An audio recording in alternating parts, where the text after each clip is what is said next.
pagi semuanya. Saya sebelumnya minta maaf karena di perkuliahan hari ini kita terpaksa tidak tatap muka karena terutama saya sedang sakit, sedang tidak fit. Saya sedang flu dan pilek berat, jadi saya memutuskan untuk tidak ke kampus lebih dulu. Ya. Baik, hari ini kita akan belajar tentang topik yang baru, yaitu tentang surat.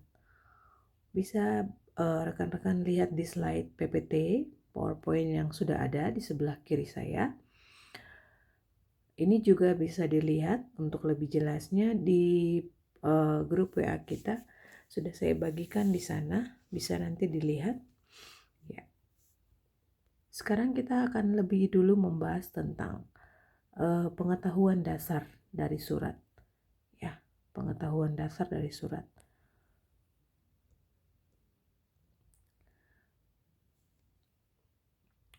Bisa dilihat di sini. Peranan surat menyurat sebagai komunikasi. Apa itu surat?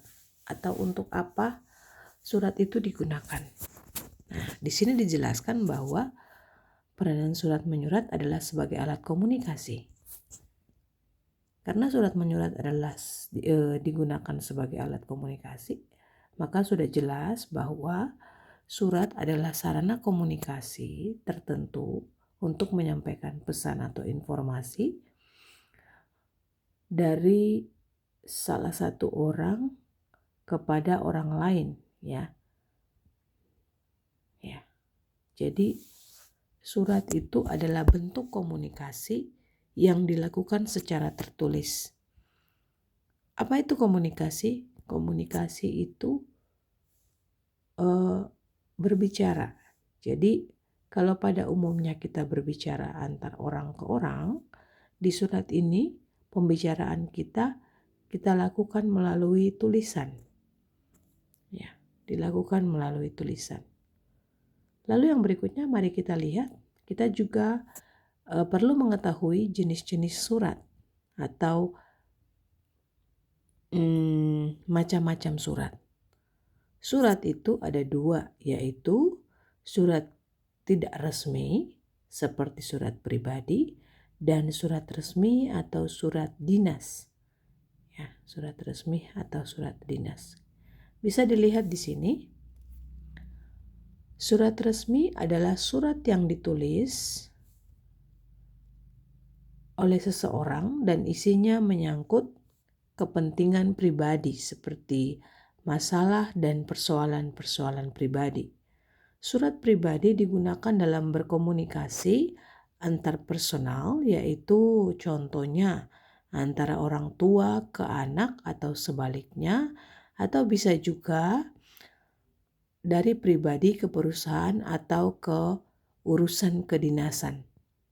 Jadi di sini disimpulkan bahwa surat pribadi adalah surat yang ditujukan antar personal atau perorangan dengan tujuan-tujuan pribadi pula.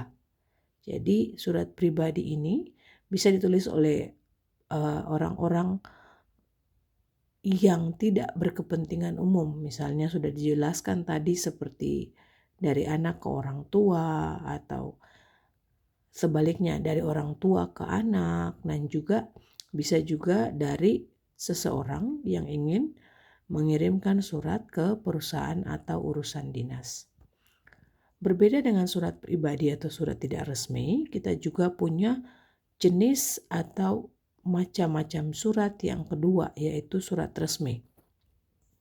Surat resmi ini kalau kita mau lihat contohnya bisa kita lihat di surat dinas, ya. Surat dinas adalah surat yang dituliskan dari pihak yang satu kepada pihak yang lain yang mementingkan kepentingan tugas dan kepentingan instansi yang bersangkutan. Ya, seperti itu ya. Jadi berbicara tentang surat, ketika kita sudah berbicara tentang surat dinas, ya, oke, itu kita berbicara tentang surat ya. Nah sekarang yang berikutnya, Mari kita lihat juga.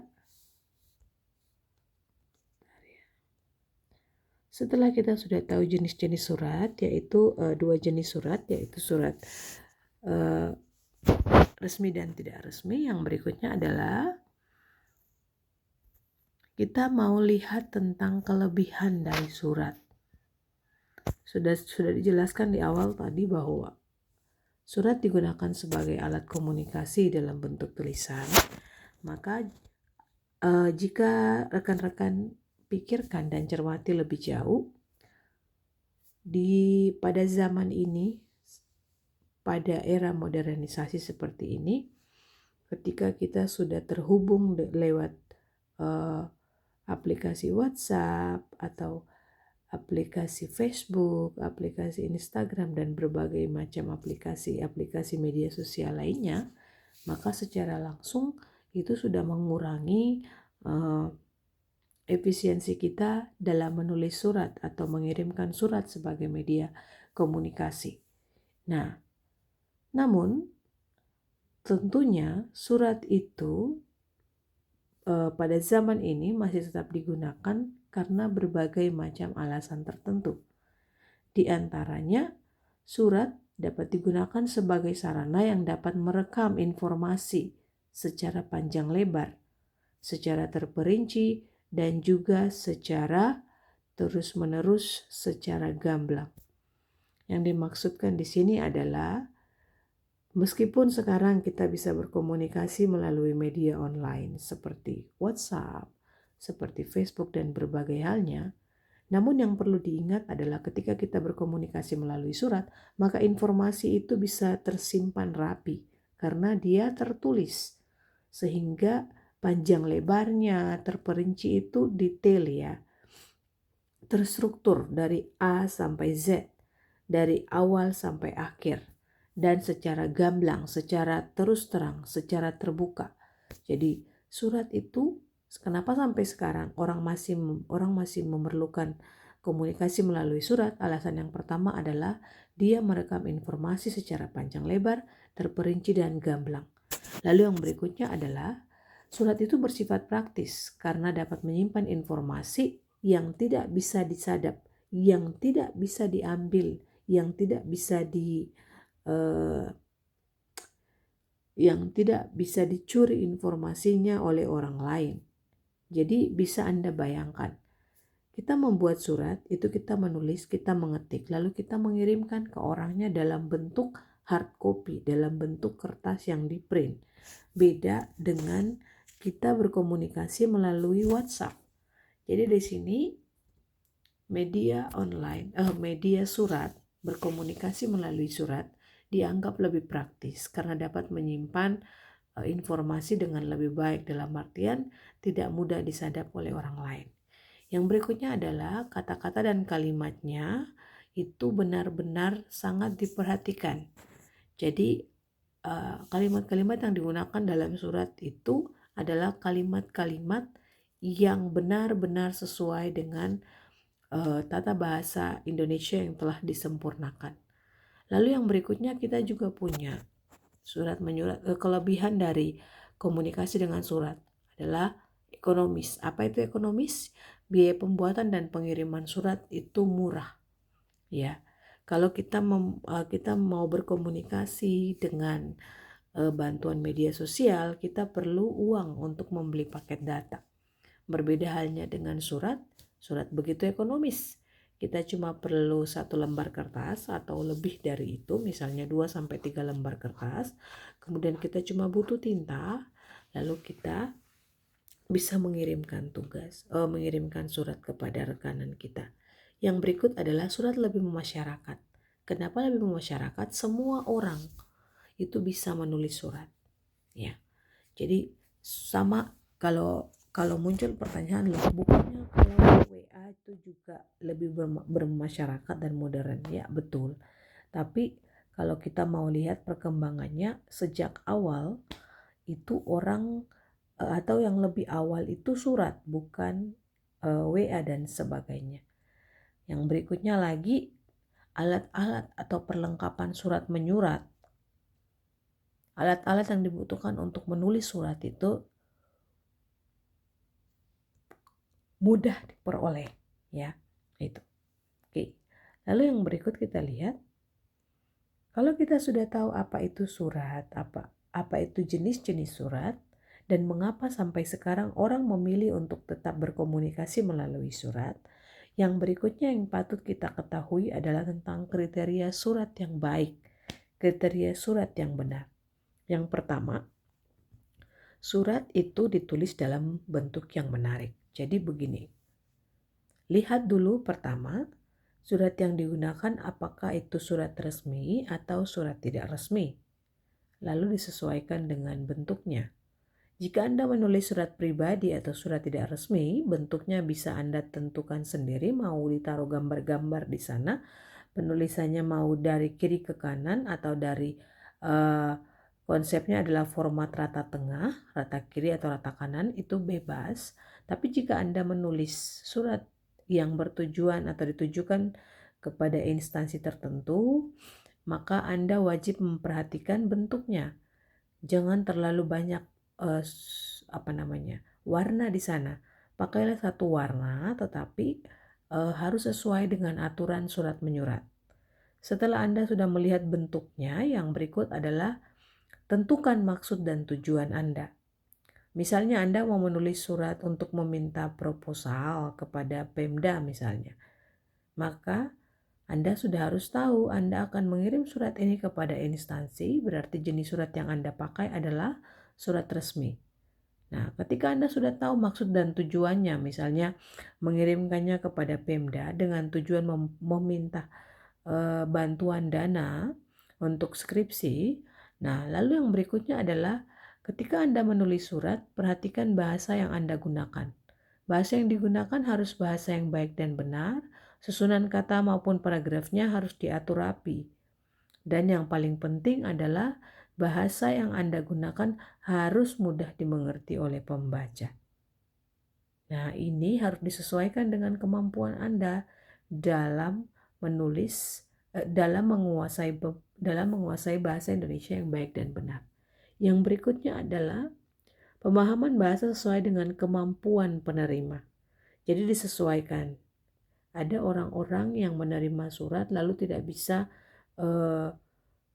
menebak atau tidak bisa mengetahui inti dari maksud surat tersebut karena keterbatasan bahasa misalnya. Nah, ini harus disesuaikan. Jadi dilihat, misalnya Anda mengirim surat kepada instansi, bahasa yang Anda gunakan seperti apa. Beda halnya ketika Anda mengirim surat kepada suatu instansi atau kantor dengan aturan yang Anda pakai ketika Anda mengirimkan surat, terutama bahasanya kepada orang tua atau teman. Jadi dilihat dan diamati baik. Surat itu mau ditujukan kepada siapa dan isi dari surat itu adalah apa, ya. Nah, kalau kita sudah tahu jenis-jenisnya, kita juga sudah tahu aturan-aturan yang harus kita pakai ketika kita menulis surat. Yang berikutnya adalah kita mau lihat ini. Tujuan menulis surat, ya. Tujuan menulis surat adalah ingin menyampaikan warta atau informasi, ingin mendapatkan balasan. Jadi ingin mendapatkan balasan itu biasanya dipakai ketika Anda menulis surat lamaran pekerjaan. Ya, jadi kalau Anda menulis surat lamaran pekerjaan, itu sudah tentu Anda berharap akan ada jawaban. Ya, kemudian memperlancar arus informasi. Ini biasanya dilakukan oleh dua instansi yang saling berkaitan erat. Jadi mereka harus mengirimkan surat sebagai balasan. Misalnya permintaan fasilitas kursi lalu kepada Unipa misalnya. Ini STT menyurat kepada Unipa misalnya meminta bantuan kursi plastik misalnya untuk aula. Nah, nanti surat yang orang-orang di STT itu berharap bahwa akan ada kerjasama yang baik. Nah, untuk melihat apakah ada kerjasama yang baik, mereka berharap ada jawaban. Jawaban itu ditulis oleh orang-orang Unipa atau ditulis oleh pihak Unipa yang mengatakan, yang memberikan respons sebagai jawaban dari surat awal yang dikirimkan oleh STT. Itu hanya contoh ya. Jadi itu. Kemudian kita juga lihat ada beberapa kesalahan-kesalahan yang sering kita jumpai ketika kita menulis surat. Yang pertama, susunan surat tidak sistematis. Tidak sistematis itu tidak berurutan, tidak sesuai dengan pola yang diminta. Nanti kita akan bahas lebih lanjut mengenai aturan-aturan atau sistematika penyusunan surat yang baik dan benar. Ya, nanti ada di slide berikutnya. Kemudian yang berikutnya adalah kalimat yang kurang efisien. Kalimatnya tidak sesuai. Ya, penggunaan kalimat, pemilihan katanya kurang sesuai. Pengaturan kalimatnya tidak sesuai, itu maksudnya. Yang berikut kesalahan penggunaan tanda baca.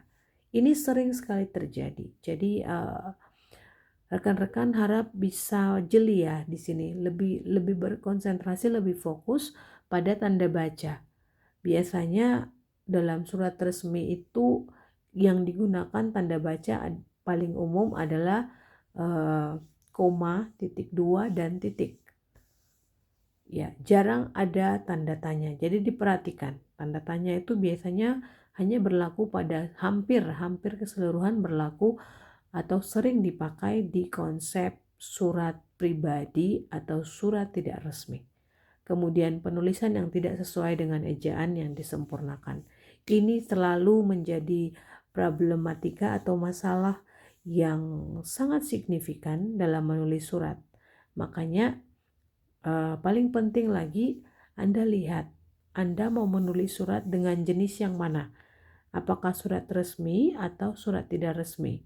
Kalau surat itu resmi, upayakanlah atau usahakanlah supaya penulisan surat tersebut, baik kata maupun kalimat, itu sudah berdasarkan pada ejaan yang disempurnakan. Ya, oke. Lalu yang berikutnya adalah salah ketikan atau tulisan banyak yang kotor. Ingat bahwa ketika Anda menulis surat, jangan terlalu banyak coret-mencoret, jangan terlalu banyak menggunakan stipex. Ya. Lalu bentuk model surat tidak menentu, ini dia bikin seenaknya. Misalnya seharusnya konsep untuk surat resminya itu diawali dengan tanggal di sebelah kanan. Ini dia tidak bikin di sebelah kanan tapi sebelah kiri. Lalu kemudian yang kedua misalnya kepala surat ditujukan kepada siapa, terletak di sebelah kiri misalnya. Dia ganti ke sebelah kanan. Jadi model surat tidak menentu itu maksudnya dibuat sesuka hati. Seperti itu ya. Lalu yang paling penting lagi ketika Anda menulis surat, pastikan bahwa alamatnya itu sesuai dengan alamat penerima.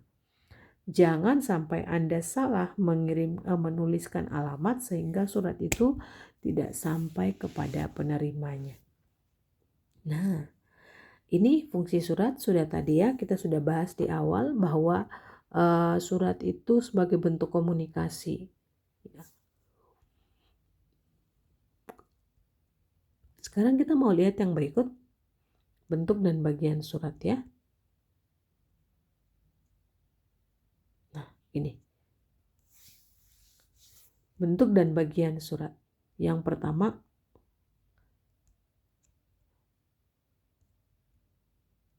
ini kita bahas di sini ya, bagian surat dan fungsinya. Setiap surat terdiri atas bagian-bagian surat. Bagian-bagian itulah yang terbentuk sebuah surat, baik surat resmi maupun surat tidak resmi.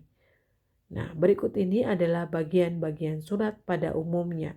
Di antaranya pertama kepala atau kop, kedua nomor surat, ketiga tanggal, keempat lampiran, hal atau perihal, yang kelima, yang keenam alamat tujuan penerimanya, yang ketujuh salam pembukaan, yang berikutnya adalah isi.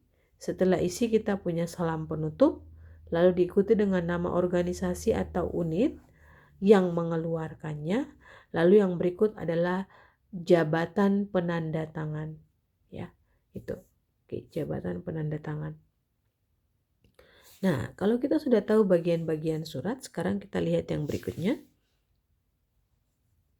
Nah, sekarang kita punya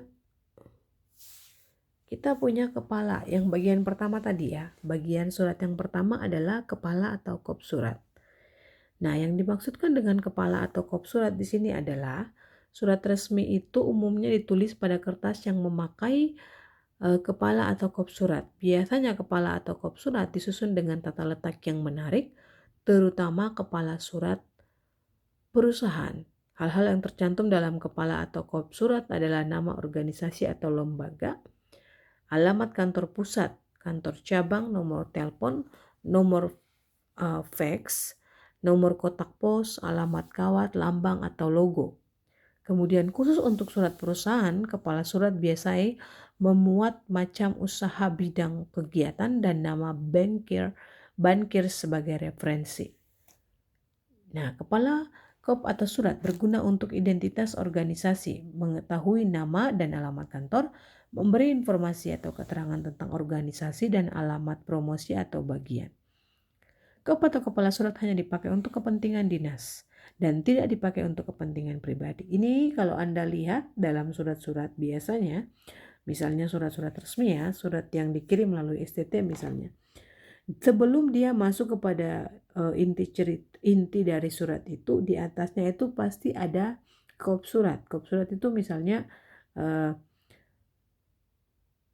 STT Erickson Trade Manokwari, Papua Barat, Jalan Sowi berapa itu yang dimaksudkan dengan kop surat. Nah, setelah kita sudah tahu kop surat, yang berikutnya kita butuh nomor surat. Setiap surat resmi, terutama dikirim keluar lingkungan organisasi instansi, hendaknya diberikan nomor dan kode tertentu. Jadi nomor surat itu biasanya dikeluarkan sesuai dengan arsip ya. Jadi nomor suratnya itu tidak sembarang. Itu nanti dilihat. Misalnya surat yang akan dikirimkan hari ini dilihat dulu di lampiran, di arsip, surat sebelum hari ini yang keluar itu nomor berapa. Ya biasanya kalau Anda lihat misalnya nomor 23 garis miring 31 garis 2021. Jadi itu adalah kode atau nomor urut surat ya. Oke, setelah itu nah ini bisa dilihat di sini ya contohnya. Misalnya nomor suratnya 351 garing AB garing 9 garing 2013. Nah 351 sebagai nomor surat, AB-nya sebagai kode internya, 9 dalam Romawi sebagai bulan pembuatan surat, dan 2013 sebagai tahun pembuatan surat. Setelah itu kita harus menulis tanggal. Kenapa kita perlu menulis tanggal? Karena cara penulisan tanggal selalu diikuti oleh bulan dan tahun. Nah, bedakan juga antara surat dan surat resmi, surat biasa dan surat resmi. Tanggal dan surat pribadi harus diawali dengan alamat pengiriman surat. Jadi Anda menulis dulu, setelah nomor tadi Anda menulis alamat surat, setelah itu cantumkan tanggalnya ya. Oke. Lalu kita punya lampiran di sini. Lampiran adalah sesuatu yang dilengkapi sebuah surat. Kelengkapan itu umumnya berupa dokumen yang merupakan satu kesatuan dengan surat pengantarnya. Surat yang mempunyai lampiran mengemban dua fungsi, yakni menyampaikan maksud tertentu dan sebagai pengantar untuk lampiran. Jadi lampiran itu biasanya ada di halaman kedua yang berisi tentang data-data pendukung, file-file pendukung yang berkaitan dengan maksud atau tujuan dari penulisan surat. Yang berikutnya adalah hal atau perihal. Berfungsi untuk memberi petunjuk kepada pembaca tentang masalah pokok surat. Ya. Kedudukan atau hal perihal surat resmi selalu berada di bawah lampiran surat. Jadi lampiran surat itu dikasih tahu. Misalnya lampirannya meminta bantuan dana. Seperti itu ya, hal atau perihal. Hal-hal yang harus diperhatikan dalam penulisan lampiran yaitu jika hal atau perihal ditulis dengan huruf biasa, huruf kapital atau huruf kecil, maka setiap kata depan atau kata penghubung harus ditulis dengan huruf kecil. Contohnya, permohonan izin mendirikan pabrik semen. Di situ lihat, P-nya harus huruf besar, kemudian I untuk izinnya harus huruf besar, I-nya, M untuk mendirikan, M-nya wajib huruf besar, P dan pabrik dan semen Untuk P dan S-nya pakai huruf besar. Kenapa? Karena dia adalah awal kalimat. Perihal tidak boleh ditulis dengan huruf kapital atau huruf besar semua. Jadi ingat, perihal atau hal itu wajib ditulis dengan pola kalimat yang disertakan untuk setiap awal kata gunakan huruf besar dan tidak boleh menggunakan semuanya huruf kapital, huruf besar dalam penulisan perihal atau hal. Pada akhir penulisan perihal tidak diberi tanda titik. Jadi jangan menulis tanda titik, jangan mencantumkan tanda titik di belakang perihal. Bila perihal lebih dari satu baris, maka jarak pengetikan antar baris adalah 1. Ini berkaitan dengan spasi ya. Ini bisa diatur nantinya. Lalu yang berikut kita harus tahu alamat tujuan. Alamat tujuan itu alamat penerima surat, ya. Lalu yang berikutnya lagi, nah ini kita di sini punya, ini masih berkaitan dengan alamat tujuan ya. Jadi alamat tujuannya itu ada polanya. Untuk memberikan surat itu kepada orang-orang yang lebih tua, orang-orang terhormat, kita perlu mencantumkan ungkapan, ya, ungkapan di depan surat. Jangan langsung misalnya kepada Bapak, kepada Ibu Dewi Feranita Raja Guguk, tidak seperti itu, tapi misalnya kepada yang terhormat, disingkat dengan YTH titik, diikuti dengan nama saya, ya. Kemudian menulis nama seseorang yang dihormati jika seorang bawahan mengirim surat kepada atasannya atau jika mengirim surat kepada relasi. Ingat, nama itu wajib dituliskan sebagai bentuk suatu kehormatan, ya. Lalu menulis jabatan seseorang yang diikuti nama organisasi atau unit organisasi. Jadi apa namanya ya?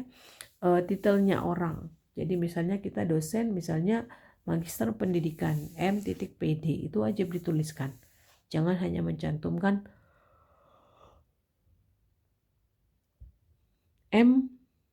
Dewi Feranita Raja Guguk titik. Nah, ini ya, ini wajib diperhatikan. Kemudian ini ada contohnya di sini. Misalnya yang terhormat direktur siapa? Yang terhormat rektor Universitas Papua siapa? Yang terhormat rektor Sekolah Tinggi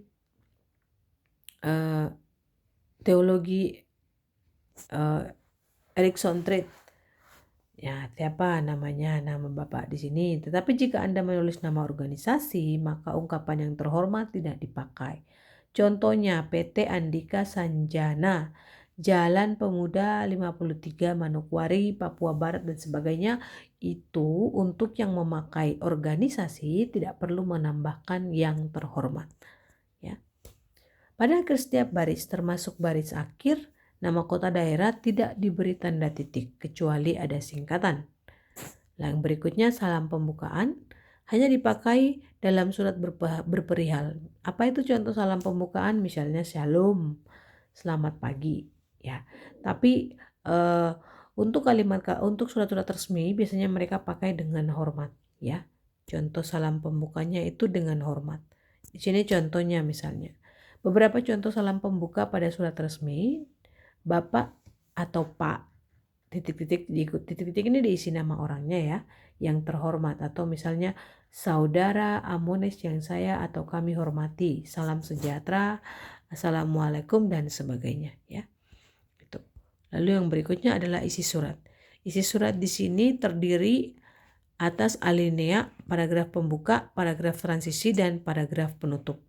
Paragraf pembuka itu di sini misalnya digunakan untuk sebagai pengantar bagi pembaca untuk segera mengetahui masalah pokok surat, ya. Untuk memulai alinea pembuka dapat digunakan bentuk-bentuk di bawah ini sesuai dengan maksud suratnya. Misalnya, kami beritahukan bahwa apa. Dengan ini kami kabarkan bahwa apa. Dengan sangat menyesal kami beritahukan titik-titik, ya. Jadi kalimat pembuka itu bermaksud untuk menyampaikan tujuan, ya, menyampaikan tujuan dari pengiriman surat. Lalu yang berikut, untuk menjawab atau membalas surat dan menunjuk surat atau iklan tertentu, untuk awal alinea pembukaan dapat digunakan bentuk-bentuk di bawah ini. Ini nanti bisa Anda baca ya supaya lebih detail. Lalu yang berikutnya, kita setelah sudah tahu tentang isi surat, kita wajib juga tahu tentang salam penutup ya. Salam penutup hanya dipakai dalam surat-surat berita. Guna salam penutup adalah menunjukkan rasa hormat dan sikap akrab pengirim terhadap penerima surat. Jenis-jenis salam penutup misalnya hormat kami, salam hormat, teriring salam, disertai salam, wassalam dan sebagainya. Jadi salam penutup itu berisi tentang sebuah ungkapan sebagai sebuah ungkapan untuk menunjukkan juga sikap hormat kita ya. Jadi nanti bisa dilihat kembali di sini. Di sini sudah ada beberapa contoh dari salam penutup, nanti bisa diaplikasikan, bisa dipakai untuk bahan menulis surat ya. Nah, ini yang paling penting yang mau saya ajarkan di sini adalah bagian ini. Menulis surat lamaran pekerjaan beserta surat balasan. Nah, kita akan punya tugas terkait dengan surat lamaran pekerjaan. Untuk itu, rekan-rekan saya minta untuk memperhatikan bagian ini dengan detail ya, secara detail, secara teliti. Ya, kita mulai. Surat lamaran pekerjaan adalah surat yang dibuat oleh pencari kerja atau pelamar yang dikirimkan kepada perusahaan atau lembaga agar mendapat pekerjaan atau jabatan sesuai dengan lowongan pekerjaan yang ditawarkan perusahaan. Namanya saja surat lamaran pekerjaan, itu berarti rekan-rekan akan mengirimkan surat lamaran pekerjaan kepada perusahaan tertentu. Ya, jadi misalnya rekan-rekan membaca berita di koran atau melihat di Facebook, misalnya Unipa lagi mencari dosen S1, dibutuhkan dosen S2 untuk mengajar mahasiswa di prodi, misalnya prodi pertambangan ya.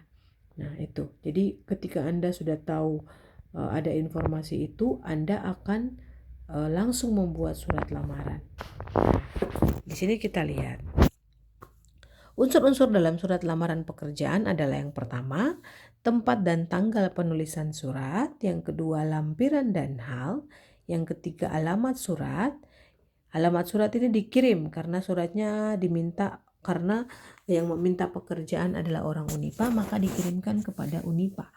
Lalu salam pembuka mungkin bisa dimulai dengan hormat ya, seperti itu. Kemudian isi atau tubuh surat ini di sini Anda menulis 3 alinea yang intinya adalah Anda mendengar atau mendapatkan informasi bahwa Unipa membutuhkan tenaga pengajar. Untuk itu Anda menawarkan diri atau memberikan diri Anda untuk menjadi tenaga kerja sesuai dengan kualifikasi yang dibutuhkan. Nah, lalu yang berikutnya salam penutup. Salam penutup ini yang seperti tadi ya. Misalnya atas perhatiannya kami ucapkan terima kasih atas kesempatan yang diberikan kepada saya haturkan terima kasih. Jangan lupa setelah salam penutup dilengkapi juga dengan tanda tangan dan nama terang pelamar. Nah, jadi yang paling penting adalah kalian pahami betul unsur-unsur yang ada dalam surat lamaran pekerjaan, ya. Oke. Lalu ini, yang harus diperhatikan saat menulis surat lamaran pekerjaan adalah surat lamaran ditulis dengan tangan di kertas folio bergaris, tidak bolak-balik. Jadi, untuk menulis surat lamaran pekerjaan pada dasarnya itu menulisnya di kertas folio bergaris, tapi sekarang ada juga yang diketik ya. Tapi untuk penugasan saya minta Anda untuk menulis tangan. Lalu yang berikut, tulisannya harus jelas, bersih, rapi, dan tidak ada coretan atau hapusan. Jadi pada saat menulis surat lamaran yang paling penting adalah pastikan tulisan Anda benar-benar jelas, dalam artian bisa dibaca, lalu bersih itu tidak terlalu banyak coretan, tidak banyak tipex di sana. Lalu lampiran boleh diketikkan atau fotokopi. Jadi lampiran kalau menulis surat lamaran kerja itu biasanya lampirannya ya misalnya daftar riwayat hidup, kemudian KTP, lalu misalnya ijazah, itu semua yang dimaksudkan dengan bisa diketikkan atau difotokopi itu seperti yang tadi itu ya, yang saya sebutkan, daftar riwayat hidup, ijazah, dan lain-lain. Lalu kalimatnya harus efektif dan komunikatif. Nah, untuk itu Anda sebagai seorang pelamar wajib memilih kosakata atau kata-kata yang sesuai dengan maksud dan tujuannya.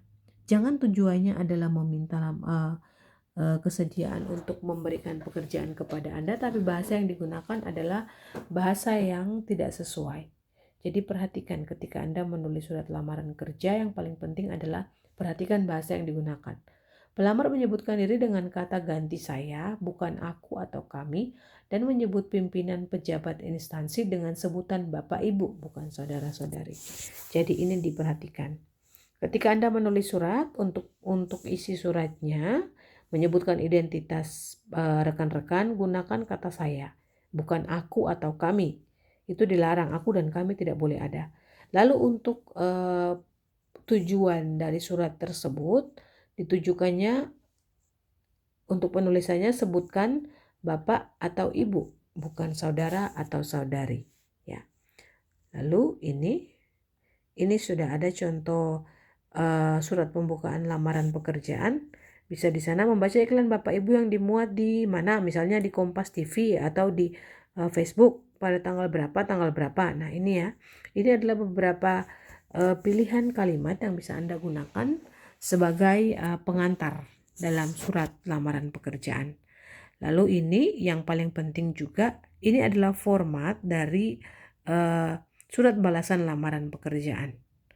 Kalau tadi Anda diminta untuk menulis, yang ini adalah format balasan, ya. Format balasannya yang pertama adalah kepala surat. Cantumkan, jadi ini misalnya tadi Anda mengirim ke Unipa, jadi yang balasannya adalah orang Unipa, maka atau kepala suratnya adalah Unipa. Lalu kemudian tempat dan tanggal surat, ini tempat dan tanggal surat di mana, kapan Anda menulisnya, ya, di mana dan kapan. Nomor surat disesuaikan dengan kebutuhan arsip, lalu halnya sudah tentu hal atau perihalnya adalah berisi tentang jawaban atau respon terhadap surat lamaran kerja dari Amones misalnya ya. Kemudian alamat yang dituju ini berarti karena ini surat balasan dituju kepada si pelamar ya, orang yang mengirimkan surat.